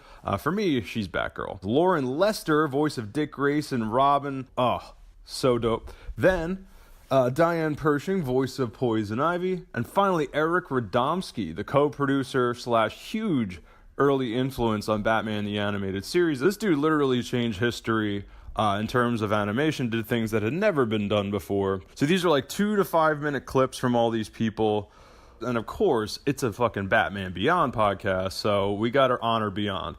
I love doing fan interviews. It's one of my favorite things, specifically at con, and cosplay interviews as well. So I bookended the whole episode, the collectibles and the juicy stuff, with a Beyond fan, Paul Yang. This guy is super smart, really knows his Beyond stuff, really great to have on the show, and then his hilarious cosplayer, a Batman Beyond cosplayer. So you really got a full story of con. And then you, by the way, have to meet your hero. And I'm about to cry telling the story. I fucking met Kevin Conroy just getting bounced around the DC, like the DC area of con. So I'm getting bounced around, and all of a sudden, fucking Kevin Conroy is just standing there. Oh my God. I was like, I'm going to cry. No, I'm not. He's like, thank you. And then he did the send-off to my show. Go on at Batman Beyond Podcast. That is my Instagram. And you will hear Kevin Conroy say, this is Kevin Conroy, the voice of Batman. And he does the whole thing. Oh my God. Once again, episode 34 of Above and Batman Beyond. And I'm going to come on the Timm Talk pod as well. I cannot wait. And shout out to Watchtower Database and Maddie Washburn. Maddie Washburn's going to be on Above and Batman Beyond as well. Tons of exciting shit coming out of the comicbookintl.com network. 4 shows, update nerd style. That's where I think the story is best told of meeting Kevin Conroy. DC Collecticast, if you're a collector, we're, by the way, the only one, which is crazy to me, but people have been loving it. There's this vacuum of podcast coverage for DC Collectibles, and yeah, that show has blown up so much faster than Above ever did. Jealous, but it's all coming together, baby. And again, shout out to C506.net for getting me press access, and I'm now writing for them. Love you guys. Thank you again so much for doing this, and I can't wait to come on Timm Talk Pod.